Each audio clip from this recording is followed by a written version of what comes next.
friends and welcome back to my channel. So friends, in today's video we are going to revise the chapter The Necklace written by Guy de Maupassant. This is the part 1 of this chapter, and in the next video we are going to cover the part 2 of this chapter as well. So without any further ado, let's get started with the chapter.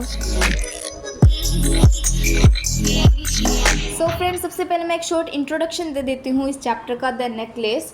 इस chapter में जो main character है वो है Matilda. Matilda जो है एक ऐसी वुमेन है जिसको हमेशा एक्सपेक्टेशंस रहती है। वो हमेशा एक्सपेक्ट करती रहती है कि काश उसके पास ये होता, काश उसके पास ये होता, जिसकी वजह से वो ग्रीडी भी हो जाती है और उसके बदले उसे जो है बहुत ही ज़्यादा मुश्किलों का सामना करना पड़ता है। उसमें से एक है नेकलेस।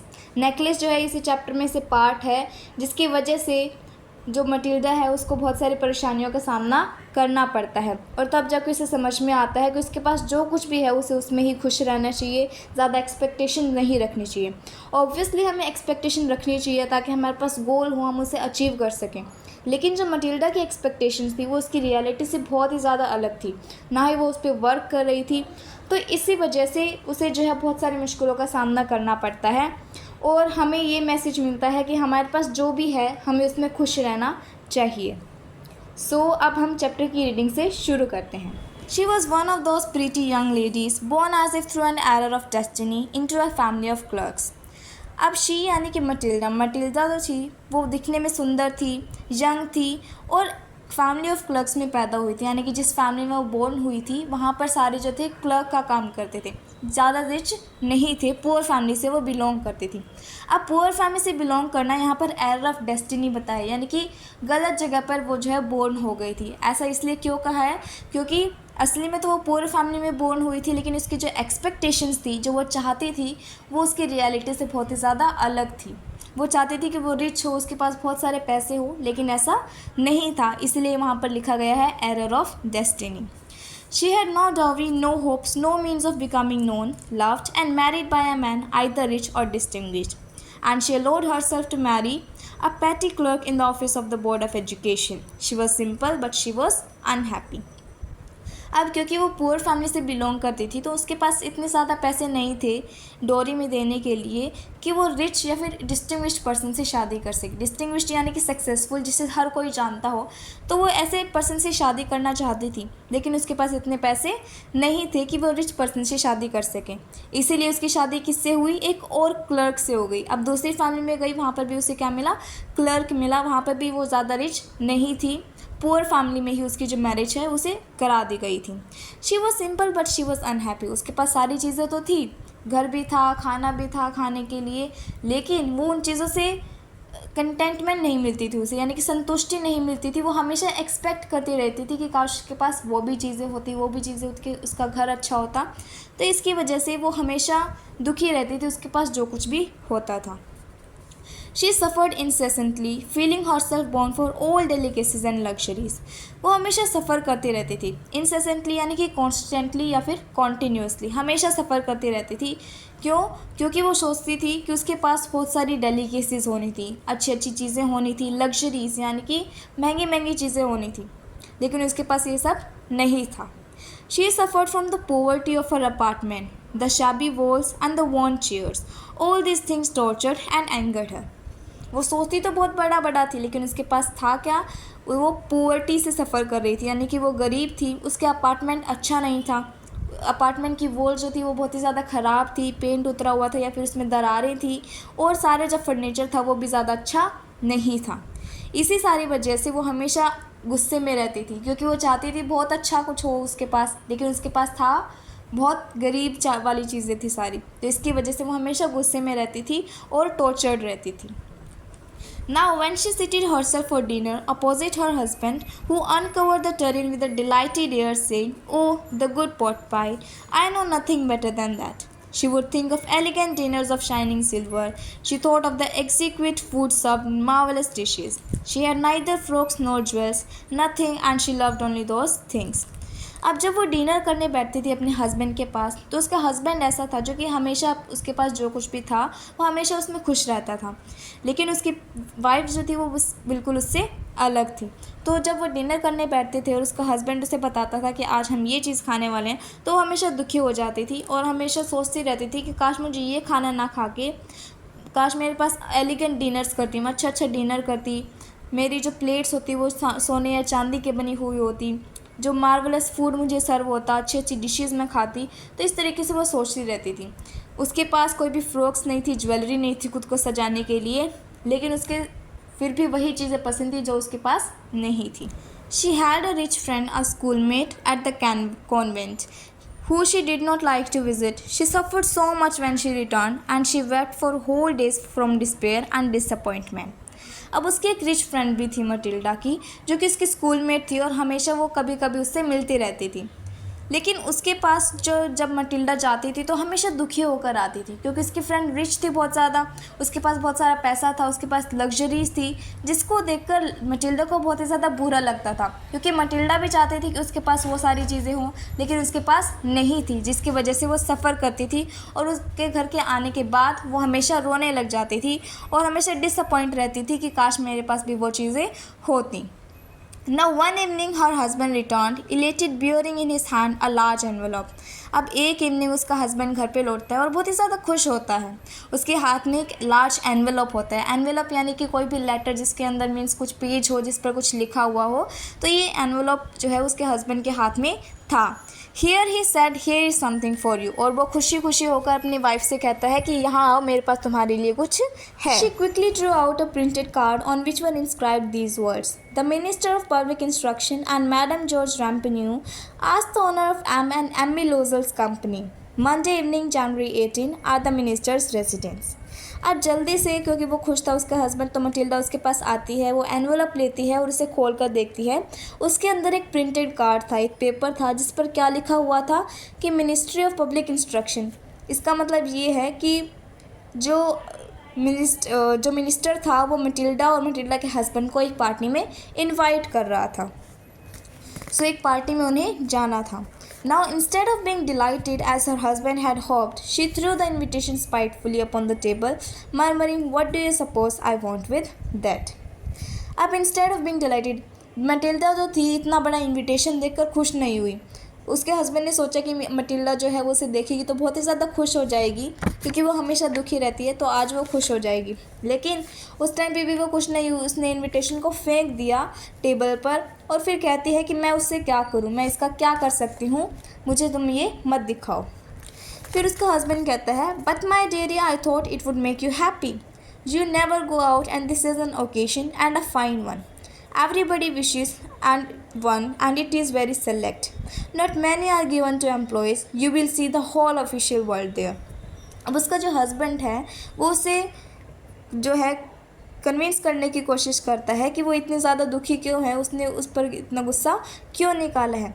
तो उसका हस्बैंड कहता है कि मुझे तो लगा कि तुम इसे देखकर खुश हो जाओगी कि हमारा इतना बड़ा इनविटेशन आया है, तुम कभी भी बाहर नहीं जाती हो, कोई ओकेजन अटेंड नहीं करती हो, तो ये जो इवेंट है बहुत ही ज़्यादा अच्छा है, तुम इसमें एंजॉय कर सकती हो, कितने दिनों बाद तुम इसमें एंजॉय कर सकती हो, तुम बाहर जा सकती हो। इसके लिए जो है बहुत सारे लोग जाना चाहते हैं, लेकिन मुझे ये चांस जो है मिला है, तो इसलिए हमारे लिए बहुत खुशी की बात है और हमें वहाँ पर जाना चाहिए। और तुम वहाँ पर जाओगे तो होल ऑफिशियल वर्ल्ड मिलेगा तुम्हें, यानी कि तुम्हें नई नई चीज़ें और ऑफिशियल जो लोग होते हैं, बड़े बड़े रिच लोग, उन्हें मिलने का मौका मिलेगा। She looked at him with an irritated eye and declared impatiently, what do you suppose I have to wear to such a thing as that. अब वो फिर से उसके हस्बैंड के पास देखती है इरिटेटेड आई से और कहती है कि तुम क्या चाहते हो कि अगर मैं इसमें इवेंट में जाऊँ भी तो मैं क्या पहन कर जाऊँगी, क्या मैं ये सिंपल कपड़े पहन के जाऊँगी जो कि बिल्कुल भी अच्छे नहीं लगते हैं, तो मैं क्या पहन कर जाऊँ। तो यही जो दिक्कत थी वो मटिल्डा को थी कि वो चाहती थी कि उसके पास एक अच्छी सी ड्रेस हो वहाँ पर जाने के लिए, उस इवेंट को अटेंड करने के लिए, लेकिन उसके पास नहीं थी, इसीलिए उसने उस कार्ड को फेंक दिया था। Now he had not thought of that, he stammered, "Why, the dress you wear when we go to the theatre, it seems very pretty to me." He was silent, stupefied in dismay at the sight of his wife weeping. He stammered, "What's the matter? What is the matter?" अब उसने जो है उसके husband ने ये सब नहीं सोचा कि मटिल्डा के पास कोई अच्छी ड्रेस नहीं है। हालांकि उसके पास थी, लेकिन मटिल्डा जो है वो बाहर पहनकर नहीं जाना चाहती थी जो उसके पास ड्रेसेस थी। फिर उसका हस्बैंड उसे कन्विंस करने की कोशिश करता है कि तुम्हारे पास जो कपड़े पड़े हैं, जो तुम ड्रेस पहनती हो थिएटर में जाने के लिए, बाहर जाने के लिए, तुम वो ड्रेस पहनो, तुम पर वो बहुत ही अच्छी लगती है। लेकिन ये सुनने के बाद भी जो है मटिल्डा जो है कन्विंस नहीं होती है और वो रोने लग जाती है। और जब वो रोती है तो उसका हस्बैंड उससे आराम से पूछता है कि कोई बात नहीं, तुम मुझे बताओ कि तुम्हारा क्या मैटर है, तुम इतने नाराज़ क्यों हो। By a violent effort, she had controlled her vexation and responded in a calm voice, wiping her moist cheeks. Nothing, only I have no dress and consequently I cannot go to this affair. Give your card to some colleague whose wife is better fitted out than me. अब Matilda जो है अपने husband को clear बात बताती है कि मेरे पास जो है कोई भी ड्रेस नहीं है जो कि मैं बाहर पहन सकूं और इतने इम्पोर्टेंट फंक्शन में जाकर मैं वो ड्रेस पहन सकूं। मेरे पास ऐसी कोई भी ड्रेस नहीं है, इसलिए तुम इस कार्ड को किसी और को दे दो, किसी और एम्प्लॉय को दे दो जिसकी वाइफ अच्छी है, यानी कि जिसके पास अच्छे कपड़े हैं पहनने के लिए। अब ये सुनकर उसका हस्बैंड भी थोड़ा दुखी हो जाता है और कहता है that let us see Matilda, how much would a suitable costume cost? Something that would serve for other occasions, something very simple. अब वो मटिल्डा से आइडिया देता है कि कोई बात नहीं मटिल्डा, तुम्हारे पास नहीं है तो हम एक नया खरीद लेंगे, तो मुझे बताओ कि इसके लिए कितने पैसे चाहिएंगे। She reflected for some seconds, thinking of a sum that she could ask for without bringing him with an immediate refusal and a frightened exclamation from the economical clerk. अब मटिल्डा जो है कुछ देर के लिए सोचती है और थोड़ा अंदाज़ा लगाती है कि कितना जो है एक अच्छी ड्रेस लाने के लिए लग सकते हैं, लेकिन वो एकदम से ज़्यादा प्राइस नहीं बताती है। मीन्स ज़्यादा प्राइस तो बताती है ऑब्वियसली, लेकिन वो थोड़े आराम से बताती है ताकि उसका जो हस्बैंड है उसे मना ना कर दे। Finally, she said in a hesitating voice, I cannot tell exactly, but it seems to me that 400 francs ought to cover it. अब फिर उसके बाद में वो अपने हस्बैंड से कहती है कि शायद इसमें मैं एग्जैक्टली तो नहीं बता सकती हूँ, लेकिन मुझे लगता है कि इसमें 400 फ्रैंक्स यानी कि फ्रांस की जो करेंसी है वो यहाँ पर बताई गई है कि फ्रांस की जो करेंसी है उसमें 400 फ्रैंक्स जो है इसमें एक नई ड्रेस में, अच्छी सी ड्रेस में लग जाएंगे। He turned a little pale for he had just saved this sum of money to buy a gun that he might be able to join some hunting parties the next summer with some friends who went to shoot larks on Sunday. Nevertheless, he answered, very well, I will give you 400 francs, but try to have a pretty dress. अब ये सुनकर जब उसे पता चलता है कि 400 Franks लगेंगे एक नई ड्रेस लाने के लिए, तो वो थोड़ा घबरा जाता है और थोड़ा उदास हो जाता है, क्योंकि उसके पास सिर्फ उतने ही पैसे थे, लेकिन वो पैसे उसने इसलिए जमा कर रखे थे ताकि वो एक गन बाय कर सके, गन खरीद सके, और वो गन खरीद के वो कुछ हंटिंग पार्टीज़ को ज्वाइन कर सके, वहाँ पर उसे एन्जॉय कर सके नेक्स्ट समर, क्योंकि उसके फ्रेंड्स जो हैं, कुछ फ्रेंड्स जो हैं वो भी हंटिंग के लिए जाते हैं, एन्जॉय करते हैं, इसलिए वो भी चाहता था कि वो अपने फ्रेंड्स के साथ जाकर हंटिंग जो है एन्जॉय करें। लेकिन अब उसकी पत्नी ने उतने पैसे मांग लिए थे, तो इसलिए वो उसको मना नहीं करता है और कहता है कि कोई बात नहीं, मैं तुम्हें 400 फ्रैंक्स जो है वो दे देता हूँ, लेकिन कुछ अच्छी सी ड्रेस एक ख़रीदना। अब यहाँ से हमें पता चलता है कि उसका जो हस्बैंड था वो बहुत ही ज़्यादा केयरिंग था और हमेशा दूसरों के बारे में भी सोचता था, ठीक है। लेकिन मटिल्डा जो है सिर्फ अपने बारे में ही सोचा, उसने अपने हस्बैंड के बारे में नहीं सोचा कि वो इतने सारे पैसे कहाँ से लाएगा। Now the next is the day of the ball approached and Amy Losel seemed sad, disturbed, anxious. Nevertheless, her dress was nearly ready. Her husband said to her one evening, "What is the matter with you? You have acted strangely for 2 or 3 days." अब जिस दिन उसे जाना था उसका दिन जो है आ रहा था, मतलब 1-2 दिन बाद ही जो है वो पार्टी थी, लेकिन उस टाइम पे भी एमी लोजल यानी कि मिसेस लोजल, यहाँ पर मटिल्डा को कहा गया है कि मटिल्डा जो थी वो सैड थी, डिस्टर्ब थी, हमेशा खोई रहती थी। उसकी ड्रेस तो तैयार हो गई थी, लेकिन फिर भी वो हमेशा ही दुखी रहती थी उस टाइम पे भी। तो उसके हस्बैंड ने एक इवनिंग पूछ लिया कि तुम्हारे साथ क्या मैटर है, तुम्हारी अब तो ड्रेस भी आ गई, लेकिन फिर भी तुम इतनी उदास क्यों हो। And she responded that I am vexed not to have a jewel, nothing to adorn myself with. I shall have such a poverty-stricken look. I would prefer not to go this party. अब जब उसका husband पूछता है कि क्या matter है, तुम इतनी उदास क्यों हो, तो वो बताती है एक दूसरी प्रॉब्लम कि वो कहती है कि बहुत ही ज़्यादा मैं अनॉयड हो गई हूँ, क्योंकि मेरे पास कोई भी ज्वेल नहीं है खुद को अडोन करने के लिए, खुद को सजाने के लिए मेरे पास कोई भी ज्वेलरी नहीं है। अगर मैं बिना ज्वेलरी के ही यही ड्रेस पहन के जाऊँगी तो क्या लगेगा कि मैं बहुत ही ज़्यादा पुअर हूँ और इसलिए मुझे अच्छा नहीं लगेगा, इसलिए मैं पार्टी में नहीं जाऊँगी। उसकी ड्रेस तैयार होने के बाद भी वो क्या कह रही थी कि मेरे पास अभी जो है कोई भी ज्वेलरी नहीं है, इसलिए मैं पार्टी में नहीं जाऊँगी। Now he replied, "You can wear some natural flowers in this season. They look very chic."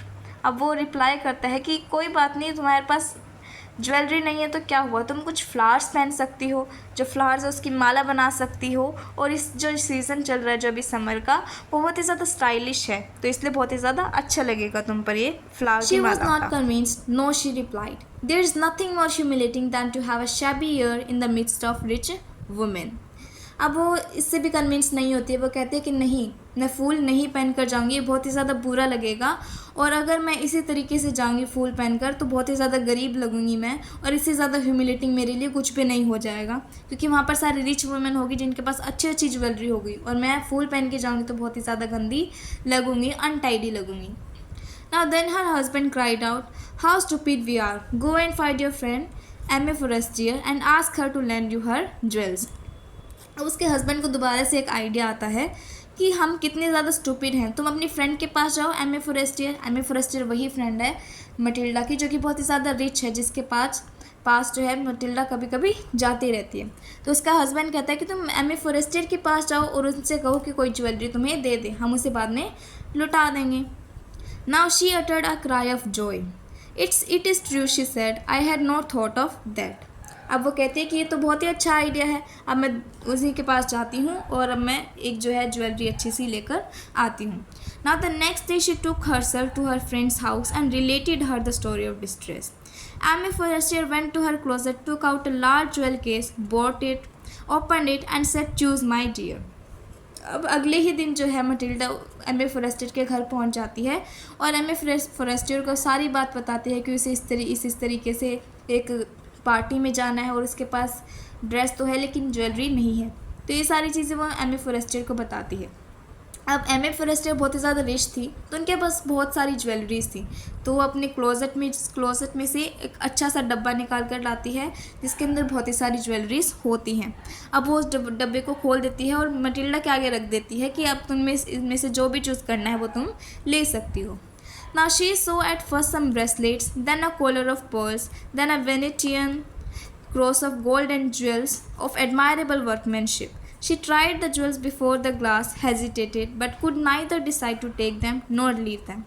Then she asked, "Have you nothing more?" अब ये जो है मटिल्डा जो है सबसे पहले ब्रेसलेट्स देखती है, बहुत सारी और ज्वेलरीज देखती हैं, नेकलेसेस देखती है, बहुत सारे गोल्ड और सिल्वर के बने हुए होते हैं, बहुत ज़्यादा सुंदर होते हैं, और ख़ुद पर वो लगा के भी उन ज्वेलरीज़ को जो है शीशे में देखती रहती है, लेकिन उसके बाद भी वो डिसाइड नहीं कर पाती है कि उसमें से क्या चूज़ करना चाहिए। उसे सारे ही सबसे ज़्यादा अच्छे लग रहे थे, इससे पता चलता है कि वो ग्रीडी हो गई थी उस टाइम पे उन्हें देखकर, क्योंकि वो वही चीज़ें एक्सपेक्ट करती थी, तो उसे वही सारी चीज़ें चाहिए थी। Then she asked, "have you nothing more?" ये सारी चीज़ें देखने के बाद में मटिल्डा कहती है कि तुम्हारे पास और कोई चीज़ें हैं या नहीं, मुझे और भी चीज़ें देखनी है, मुझे इनमें से कोई पसंद नहीं आया है। Why? Yes, look for yourself, I do not know what will please you. कि कोई बात नहीं, मेरे पास और भी बहुत सारे हैं, तुम अपने आप देखो, मुझे नहीं पता कि तुम्हारे पास क्या अच्छा लगेगा, तो इसलिए मैं तुम्हारे पास सारी चीज़ें तुम्हारे आगे रख दी है, तुम इसमें से जो चूज़ करना चाहती हो वो कर लो।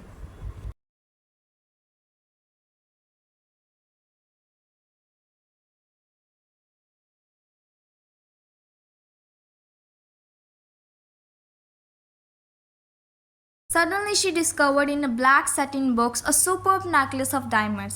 Her hands trembled as she took it out. She placed it about her throat against her dress and was ecstatic. Then she asked in a hesitating voice full of anxiety, "Could you lend me this? Only this?" "Why, yes, certainly."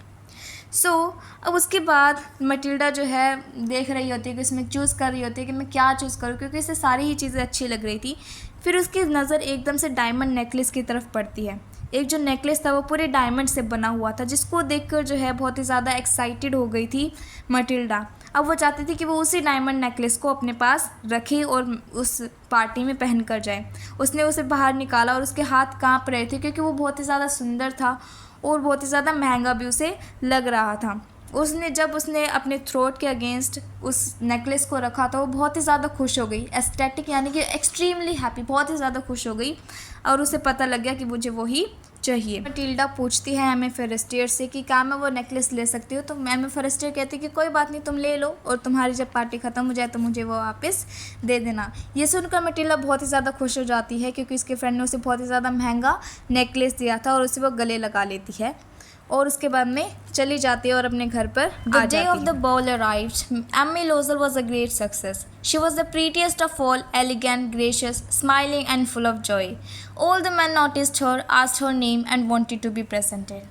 अब जिस दिन जो है वो party का दिन आया, उस दिन एमी लोजल जो था वो बहुत ही ज़्यादा ग्रेट सक्सेस थी। मटिल्डा जो है बहुत ही ज़्यादा खुश थी क्योंकि वो सबसे ज़्यादा प्रीटी लग रही थी वहाँ की सारी वुमेन से, सबसे ज़्यादा एलिगेंट लग रही थी, स्माइल कर रही थी, वो फुल ऑफ जॉय थी पूरे दिन और सारे मैन उसे नोटिस कर रहे थे, उसका नाम पूछ रहे थे, जिसकी वजह से एमी लोजल जो है बहुत ही ज़्यादा क्लाउड 9 में पहुंच जाती है, बहुत ही ज़्यादा खुश हो जाती है।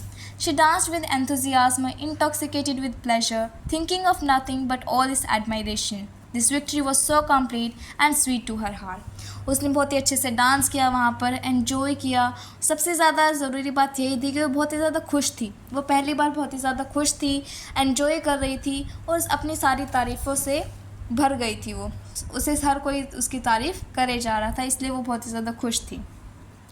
She went home towards 4 o'clock in the morning. Her husband had been half asleep in one of the little salons since midnight, with 3 other gentlemen whose wives were enjoying themselves very much. अब 4 बजे जब morning के 4 बज जाते हैं, पूरे रात enjoy करने के बाद मटिल्डा जो है वो घर की तरफ चल पड़ती है। उसका जो हस्बैंड था वो कोई वहीं के पास में सैलून में सो रहा था क्योंकि वो तो थक गए थे सारे जेंटलमैन, लेकिन उनकी जो वाइफ्स थी बाकी वो सारी जो है एंजॉय कर रही थी पार्टी को। उनके साथ 3 और लोग थे जो कि अपनी वाइफ्स का वेट कर रहे थे, जो कि एंजॉय कर रही थी पार्टी में।